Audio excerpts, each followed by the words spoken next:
Market எப்படி இருக்குன்னு பார்ப்போம். சார்ட்டு டெய்லியில் இருக்குது. மார்க்கெட் ஓப்பன் ஆகுது ஒரு சப்போர்ட் மாதிரி. மார்க்கெட்டு கண்டினியூவாக ரெட்டாகவே வராது. கொஞ்சம் ஒரு பையர் வந்தது, அதை பிரேக் பண்ணும்போது இன்னும் கொஞ்சம் பாசிட்டிவாக இறங்கும். ஒன்று பிரேக் ஆகும்போது பாசிட்டிவாக இறங்கணும், இல்லைன்னா ஸ்லோவாக இறங்குதோ என்னவோ தெரில. கிட்ட நெருங்கும் போது டார்கெட் ரீச் ஆகும்போது கொஞ்சம் அப்படியே ஸ்ட்ரகிள் ஆகும். இது கூட ஃபஸ்ட்டு டார்கெட்டுங்க இருக்குது.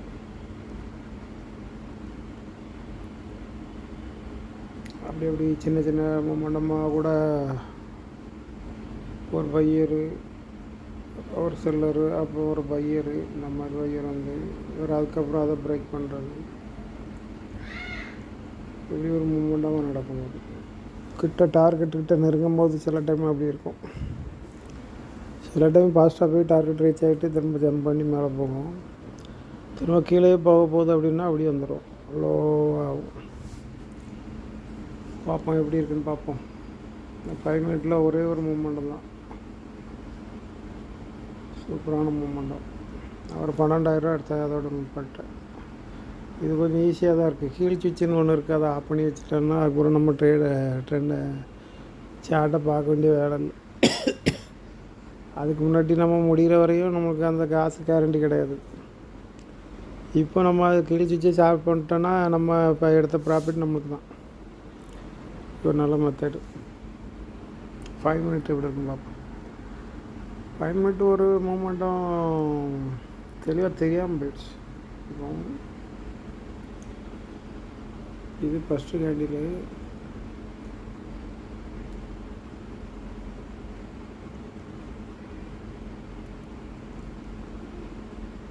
மார்க்கெட் இதில் ஒரு ஏதாட்டம் ஒரு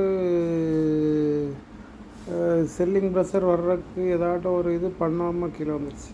ஒன்று இதை எடுத்துகிட்டு இப்போ ஒரு செல்லர் வந்திருக்கா, அப்புறம் ஒரு இப்படி ஒரு மேலே போகாமல் மேலே போயிட்டு கீழே வந்திருக்கணும். ஒரு செல்லிங் ப்ரெஷர் கேண்டில் இருந்திருக்கணும், இல்லைன்னா செல்லிங் ப்ரெஷர் போட்டு ஒரு பையர் ஆட்டம் இருந்திருக்கணும். அப்புறம் அதுக்கு அடுத்த கேண்டில் இப்படி பிரேக் ஆகிருக்கணும். அப்போ நம்ம ட்ரேட் இருக்கலாம். அப்போ கீழே போய் 5 ரூபா மறந்துடும் அப்படின்ட்டு. இது அப்படியே ஸ்லோவாகவே இறங்கிடுச்சு. 1 மினிட்லாம் எடுக்கிற மாதிரி வரல. பார்த்தேன்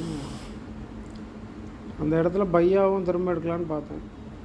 ஏன்னா அந்த டார்கெட் ரீச் ஆகணும். மார்க்கெட்டு லோவில் போய் டவுனில் இறங்கிருச்சா, அதனால் மேலே போய் டச் பண்ணுறதுக்கு போவோம்.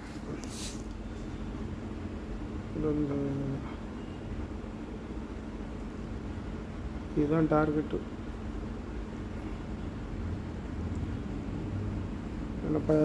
ஃபஸ்ட்டு பையன் ப்ரெஷர் கேண்டில் தான் வந்திருக்கு, அதனால நான் அதை டச் பண்ண போயிடுவான்னு பார்த்தேன். அது கொஞ்சம் கீழே இறங்கி திரும்ப மேலே போச்சு. இந்த சப்போர்ட்டு வந்து அந்த பையர் ஓப்பன் சப்போர்ட்டு, இந்த லைன் அதுவரை இறங்கி திரும்ப அப்புறம் மேலே போச்சு. 1 மினிட்டு எடுக்கிற மாதிரி வரல. பாருங்கள், ரொம்ப கிளியராக இல்லை. எல்லாம் 1 மினிட்டில் எடுத்துகிட்டு இவ்வளோ தூரம் ஒரு இறங்கும்போது கேட்ச் பண்ணியிருக்கலாம். அதுலேயே நம்ம ட்ரேடை முடிச்சிருக்கலாம்.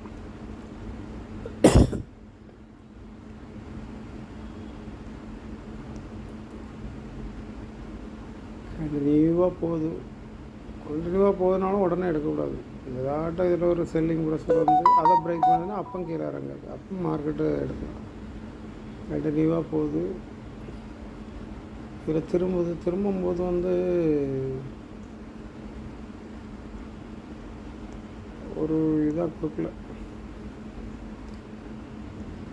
இப்போ இந்த பையர் ஓப்பன் வந்து இந்த பையர் ஓப்பன் கீழே இருக்கணும், அப்போ தான் நல்லா கரெக்டான ட்ரேட்.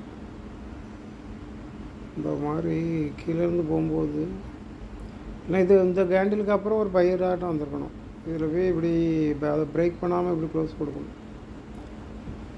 அப்புறம் அடுத்த கேண்டில் கீழே வந்துடுவோம். இப்படி வந்தால் நம்ம என்ட்ரி எடுக்கிறது சூப்பராக இருந்திருக்கும். அது உள்ளே நடந்துட்டு மூமெண்ட்டும். ஆனால் பையரை வின் பண்ணியிருக்கணும். இப்போ வின் பண்ணியிருந்தால் அப்போது அப் ட்ரெண்டாக மாறும். வின் பண்ணாமல் இந்த இதுக்கு கீழே தான் ட்ரெண்டு திரும்ப தான் போகுது. திரும்புகிற இடம் ஏதாட்டும் ஒரு சப்போர்ட்டு ரெசிஸ்டன் எதுவும் இருக்கணும். அப்போ தான் நம்ம அதில் கீழே இறங்க போகுதுன்னு என்ட்ரி எடுக்க முடியும். முதல்ல ஏதாட்டும் ஒன்று இருக்கணும். ஒன்று கேண்டிலில் வச்சு காமிச்சு கொடுக்கணும், இல்லைனா திரும்புகிற இடம் ஒரு சப்போர்ட்டு ரெசிஸ்டனாக இருக்கணும். அப்போ தான் நம்ம ட்ரேட் எடுக்கணும். சும்மா எடுக்கக்கூடாது. ட்ரேட் போனாலும் பரவாயில்லன்னு விட்டுறணும். அதுக்கப்புறம் கொஞ்சம் கொஞ்சமாக அப்படி வந்துச்சு. நான் திரும்பும்போது எடுத்துக்கலான்ட்டு அப்புறம் 5 மினிட்டுக்கு வெயிட் பண்ணிக்கிட்டு இருந்தேன். இந்த இடத்துலேருந்து திரும்பவும் நினச்சேன். இந்த இடத்துலேருந்து திரும்பவும் அப்படின்னு நினச்சேன். அது இந்த விக்கில் போய் ஒரு சப்போர்ட் எடுத்துச்சு. சப்போர்ட்டும் அந்த பையரை அந்த செல்லரை வின் பண்ணலை. லைட்டாக வின் பண்ணியிருக்கு. இருந்தாலும் அடுத்த கேண்டிலே திரும்பிது. இப்போ வின் பண்ணியிருக்கு. அடுத்த டார்கெட் இது எப்படி நடந்ததுன்னு நம்ம என்ட்ரி எடுக்கணும்னா, இப்போ இது வின் பண்ணிவிட்டு இவ்வளோ தூரம் போயிட்டு இதில் போய் டச் பண்ணிவிட்டு அப்புறம் திரும்ப ஒரு டபுள் டாப் மாதிரி வருவாங்க, ஒரு டபுள் பாட்டம் மாதிரி வருவாங்க. திரும்ப அதே இடத்துல இல்லைன்னா இந்த இடத்துல அப்படி கேண்டில் உருவானா மட்டும்தான் நம்ம என்ட்ரி எடுக்கணும். அப்போ தான் ட்ரெண்டும் மேலே போகும். ஷார்ட் இந்த ஸ்விங் இது ஒரு ஸ்விங்கு மாதிரி. ஸ்விங் இருக்கும்போது நம்ம ட்ரேடு உடனே டார்கெட் எங்கே இருக்குன்னு பார்க்கணும். இது பக்கத்தில் இருக்கும்போது இந்த பையர் செல்லர் வின் பண்ணாலும் அடுத்த கேண்டில் எடுக்கக்கூடாது, வெயிட் பண்ணணும். எப்படின்னு திரும்பி தான் வருவோம். ஆனால் இது திரும்பின உடனே ஒரு விக்கோட போட்டுட்டோம். இது வின் பண்ணது இந்த அந்த விக் வரையும் வின் பண்ணால் கூட ஓரளவு மேலே போய் டார்கெட் கரெக்டாக இருந்திருக்கும். இதோட இதுலேயே திரும்பிடுச்சு. ஆனால் அது எப்படியும் ஒரு சப்போர்ட்னா அதில் ஒரு பை ஆக தான் செய்யும். லைட்டாக பை ஆகுது, அப்புறம் கீழே வருது.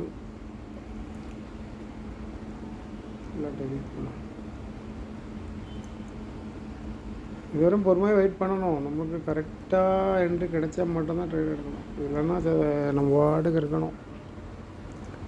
நிறைய குவாலிட்டி போட்டு எடுக்கும்போது ஒரு சின்ன மூமெண்ட்டும் கிடைச்சாலும் 10,000 ஈஸியாக ப்ராஃபிட் பண்ணிடலாம். ஒரு 10,000 டெய்லி ப்ராஃபிட்டு.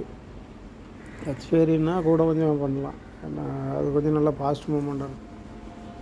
இன்றைக்கெலாம் வெள்ளிக்கிழமை கொஞ்சம் சின்ன மூமெண்ட்டாக தான் இருக்கும். ஒரு 5% தான் எடுக்கணும் அப்படிம்போது இன்றைக்கி அப்படி தான் இருக்கும். திங்கக்கிழமையும் அப்படி தான் இருக்கும். சரி, மார்க்கெட்டை பார்ப்போம். இது பை ஆகுது. இது ஒரு கரெக்டாக பை ஆகும். இது கடைசி கேண்டில் கரெக்டாக அதுலையா போய் பை ஆகும். இதுதான் ட்ரேடு.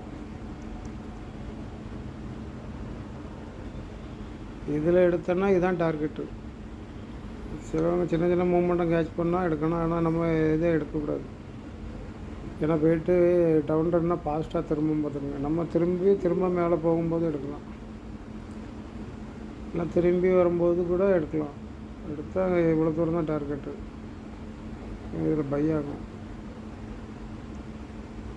இப்போ கேண்டில் உள்ளே போய்ட்டுனா அடுத்தப்போ திரும்ப இதில் போய் பை ஆகுதுன்னு பார்க்கணும். இங்கே லைனை போட்டு வச்சுக்கணும். இந்த கடைசி கேண்டிலில் இல்லை பையர் செல்லர் வின் பண்ண இடத்துல போட்டு வச்சுக்கணும். நான் இது ரிட்டன் ஆகும் அப்படின்னு நினச்சேன். அப்படியே கீழே போயிடுவோம் அப்படின்னு நினச்சேன். ஆனால் திரும்ப அதிலேருந்து பை ஆகுது. நான் இதில் எப்போ என்ட்ரி எடுத்தேன்னா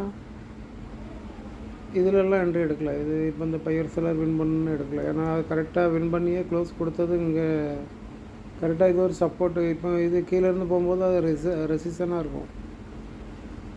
இதில் பையாக இருக்குது, அதை பிரேக் பண்ணி கீழே வந்திருக்கு. திரும்ப உள்ளே போகுது. உள்ளன்னா உள்ளெல்லாம் போகலன்னும் கரெக்டாக அந்த பாட்டிலையாக இருக்குது. இந்த பையர் ஓப்பனாக இருக்குது. இந்த பையர் ஓப்பனுக்கு கீழே தான் இருக்குது, உள்ளே போகல. இப்படி லேசாக உள்ளே போயிட்டு அப்புறம் திரும்பி இருக்குன்னா அப்போ இன்னும் கொஞ்சம் கிளியராக இருக்கும். இதில் என்ட்ரி போட்டுடலாம்.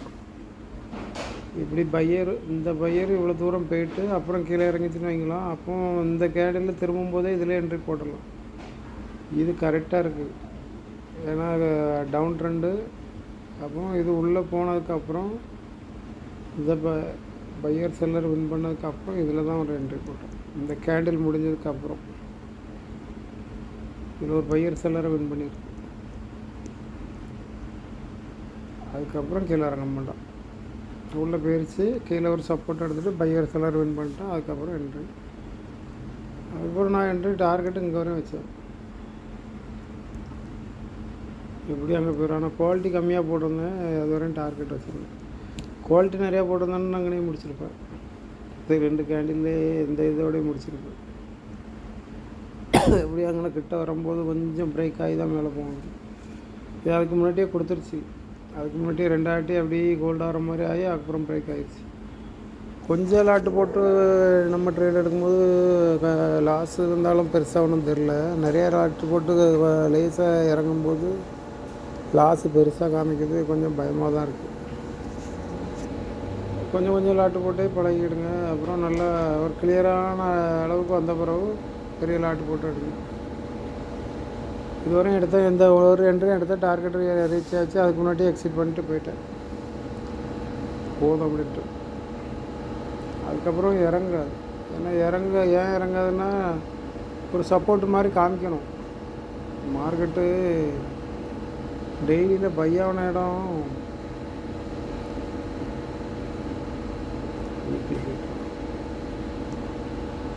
பையான இடம் ஒரு சப்போர்ட்டு.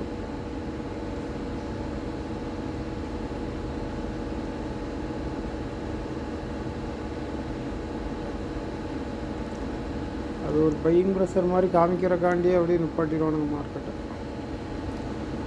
இதுக்கு மேலேயும் போகவும் முடியாது. ஏன்னா இது இந்த ட்ரெண்ட் லைனு இது வரையும் இருக்குது. உள்ளேயும் போக முடியாது, கீழே இறங்க முடியாது. கீழே இறங்கினா அந்த சப்போர்ட்டுக்கு மதிப்பு இல்லாமல் போயிடும். இதிலேருந்து பையாக இருக்கலாம், அதுக்கு மதிப்பு இல்லாமல் போயிடும். அதனால் அதிலே நிப்பாட்டிக்கிட்டாங்க. அதிலே கோல்ட் ஆகிட்டு கிடக்கு மார்க்கெட்டு. இதில் 2-3 டைமும் மேலே போகிறதுக்கு முயற்சி பண்ணால் இருந்தாலும் போகாது. அதுக்கப்புறம் எப்படி பார்த்துக்கணும்னா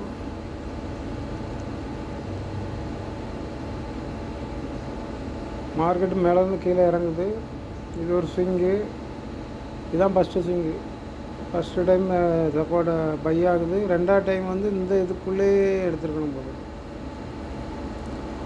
அப்போ ட்ரெண்டு ஃபாஸ்ட்டாக கீழே இறங்கியிருக்கும். கீழே இறங்கும்போது இதுதான் கடைசி கேண்டில். இந்த இதுக்கு கீழே இதிலே பை ஆகி திரும்பி இருக்கோன்னா அப்போ நல்லா ஃபாஸ்ட்டாக கீழே இருக்கும். இவன் அப் ட்ரெண்டுன்னு மேலே பிரேக் பண்ணி உள்ளே போயிடுச்சு. இந்த லைனை பிரேக் பண்ணி மேலே போயிட்டாலே அப்புறம் கீழே இறங்கினாலும் மேலே ஃபாஸ்ட்டாக போயிடும். இந்த இடத்துக்கு மேலே பிரேக் பண்ணிட்டாலே நம்ம ஈஸியாக கண்டுபிடிச்சிடலாம். இது க்ளோஸ் கொடுத்தது இந்த கேண்டில் இங்கே வரையும் இதில் போய் க்ளோஸ் கொடுத்துருக்கோம். அதனால் கீழே இறங்கினாலும் மேலே போயிடும். அப்போ நம்ம என்ட்ரி எடுக்கக்கூடாது. அப்புறம் கீழே இறங்கும்போது இது கடைசி கேண்டில் இதில் ஒரு லைன் போட்டு வச்சுக்கணும். இதுதான் திரும்புகிற இடம் பார்த்துருங்க. அது இப்போ டவுன் ட்ரெண்ட் ஆகிருக்குன்னா எப்படி ஆகிருக்குன்னா இதிலேருந்து கொஞ்சம் கீழே இறங்கி வந்திருக்கும். இறங்கியிருக்கோம். திரும்ப மேலே போனாலும் அங்கே நேரம் போய் திரும்பி கீழே வந்துடுவோம். நம்ம கடைசி கேண்டில் இங்கே இருந்துச்சுன்னா அப்படி போயிட்டு திரும்பி வந்துடும். இதை பிரேக் பண்ணியிருந்தா இது கடைசி கேண்டில் இது அதில் தான் வந்து பை ஆகுது. அப்போ வந்து கீழே இறங்காது. நம்ம இதை வச்சு ஓரளவுக்கு கணிச்சிக்கலாம். இப்படி போகணும், இப்படி போயிட்டு அப்புறம் ரிட்டர்ன் ஆகும்.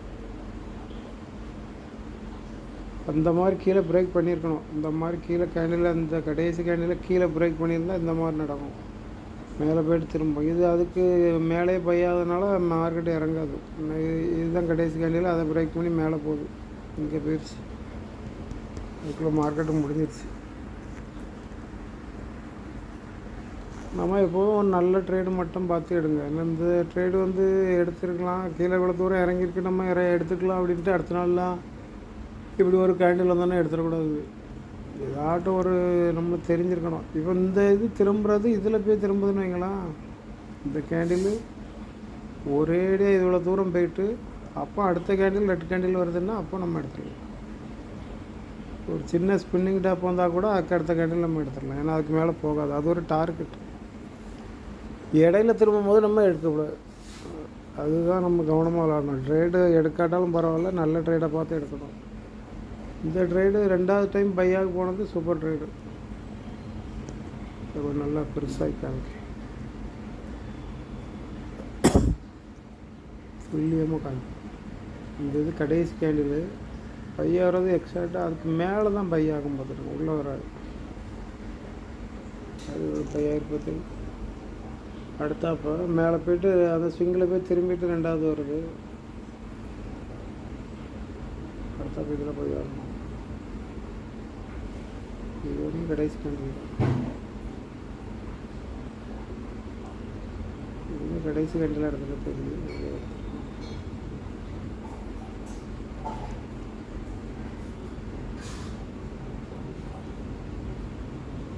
நம்மளுக்கு இதிலே என்ட்ரி கொடுத்துட்டு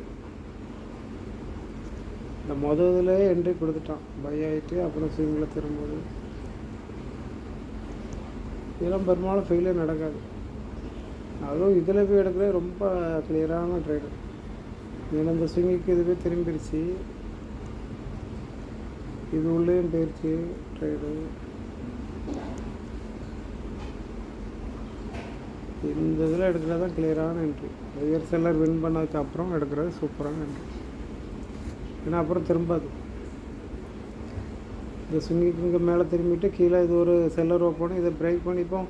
கீழே போகிற மாதிரி இருந்ததுன்னா லைட்டாக கீழே இறங்கிடும். இப்படி லைட்டாக இறங்கி க்ளோஸ் கொடுத்துட்டு அதுக்கப்புறம் பை ஆன மாதிரி காமிக்கும். உடனே நம்ம எடுத்துடக்கூடாது, திரும்ப அதில் போய் திரும்பி ஓடிந்துடும். செல்லர் ஓப்பனுங்க இருக்கான், அதுக்குள்ளே போகலை, அப்போ பை ஆகினா மேலே போயிடும். இந்த மாதிரி சின்ன சின்ன விஷயந்தான் இருக்கும். இதுக்கு கொஞ்சம் புரிஞ்சுக்கிட்டால் டைம் எடுக்கும், இதை புரிஞ்சுக்கிட்டால் கொஞ்சம் ஈஸியாக இருக்கும் ட்ரேட் எடுக்க. இது நல்லன்னா இதுலேருந்தே என்ட்ரி போட்டிருப்பாங்க. இதுலேருந்தே போட்டு இவ்வளோ தூரம் ஒரு டார்கெட்டு கேட்ச் பண்ணிக்கலாம். நல்ல என்ட்ரி பார்க்கலாம். அப்படி இருக்கும். எவ்வளோ பாயிண்ட் இருக்கும் பாருங்க. சென்சஸ் நல்ல பாயிண்ட் இருக்குது. 500லேருந்து 610 போயிருக்கு. 100 பாயிண்ட் 50 பாயிண்ட்டு ஈஸியாக கேட்ச் பண்ணிடலாம். அந்த ஒரு ட்ரேடே போதும். ஒரு 500 குவாலிட்டிலாம் போட்டு பண்ணுறாங்கன்னா ஈஸியாக ட்ரேடே முடிச்சிடலாம். 1,00,000 ரூபா இருக்குன்னா 10,000 டார்கெட் ஆகுது தான் ஈஸியான ட்ரேடாக இருக்கும். ரொம்ப கஷ்டப்பட்டுலாம் ட்ரேட் எடுத்துகிட்டு எடுக்கக்கூடாது. மார்க்கெட் எப்படியும் நம்மளை ஏமாற்றிக்கூடும். இப்போ 10,000 வச்சுட்டு 1,00,000 ரூபா எடுக்கணும்னு ஆசைப்படக்கூடாது. 1,00,000 ரூபா இருக்கணும், 10,000 எடுக்க ஆசைப்படணும். அப்போ ஈஸியாக வேலை ஒர்க் முடிஞ்சிடும், நம்ம பாட்டுக்கு போயிடலாம். இல்லைன்னா அதுலேயே காலைல இருந்து சாயந்தரம் வரையும் என்ட்ரி எடுத்துக்கிட்டே இருக்க வேண்டியது தான். அது எப்படியும் ஏமாற்றிடும். ஏதாட்டும் ஒரு 2 ட்ரேடு ஏமாற்றினாலே நம்ம எடுத்த ப்ராஃபிட்டை காலி பண்ணிடும். சரி, அப்படி பார்த்து எடுங்க ட்ரேட்.